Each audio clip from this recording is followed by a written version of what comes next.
Hello viewers, welcome to AP's Postgraduate Ophthalmology Pearls. You are taking your customary beach walk when you are accosted by an old friend who is visibly distressed. Her story is that 6 months back she got her spectacles changed. Now she is still finding vision a bit blurry and so consulted another ophthalmologist who gave her the following prescription. Then she brings out her old prescription and wails. 3 has become 4, a minus 0.5 has become a plus 1, and a 180 has become 90. How can a prescription change so much in 6 months, especially when all I had was a mild blurring of vision? I don't believe this new eye doctor. Please check me again. So, do you give her an appointment or can you reassure her there itself? After we discuss simple transposition of lenses, you will be able to answer that yourself. So, transposition is defined as conversion of a prescription with a cylinder to an optically equivalent form. Another way of saying this is conversion of a toric prescription from a plus cylinder to a minus cylinder format and vice versa. First, we shall understand how a cylindrical lens works. A cylindrical lens is a part of a cylinder. A ray of light that enters a cylinder along the axis passes through undeviated. This means that there is no power along its axis. However, a ray entering perpendicularly gets refracted maximally. In other words, the power of a cylindrical lens is perpendicular to its axis. We have familiarized ourselves with the power cross in a previous video on spherical equivalent. I have left a link in the description box if you need to familiarize yourselves with it. This means that in the horizontal meridian the power is minus 2 and in the vertical meridian it is minus 3. There are two ways to write the prescription from this. One way is to take minus 2 as the sphere.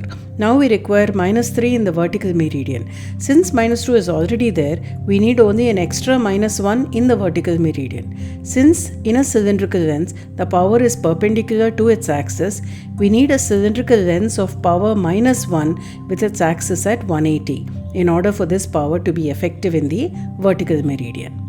Another way to write this prescription is to start with minus 3 as the sphere. Now we require an effective power of minus 2 in the horizontal meridian. So to minus 3, we add plus 1. Since we require the power in the horizontal meridian, we place the axis in the vertical meridian. Both of these are equivalent forms. However, each time we do not need to make a power cross to convert from one form to the other. It can be easily derived. Add the sphere and the cylinder algebraically to give the new sphere.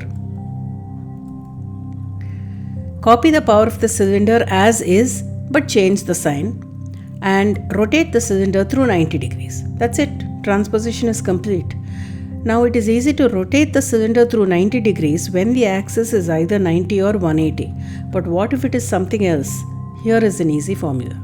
We either add or subtract 90 from the present axis. So how do we decide which to do? Simple if you remember it like this. If the angle is less than 90, it is small. We need to increase it. So add 90. If it is 90 or more, it is large. So we need to decrease it. So subtract 90. Here is an example. If the axis is 75 degrees, it is small. So to increase it, we add 90. So x plus 90 is equal to 75 plus 90, which is 165. If it is say 135, it is large. So subtract 90. So you get x minus 90, which is 135 minus 90, that is 45 degrees.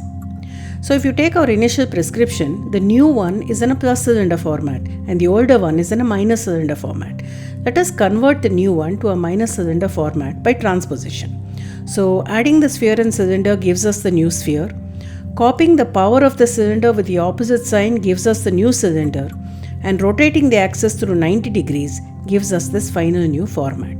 Now comparing the two prescriptions, there is only an increase of minus 0.5 in the cylinder and everything else is the same.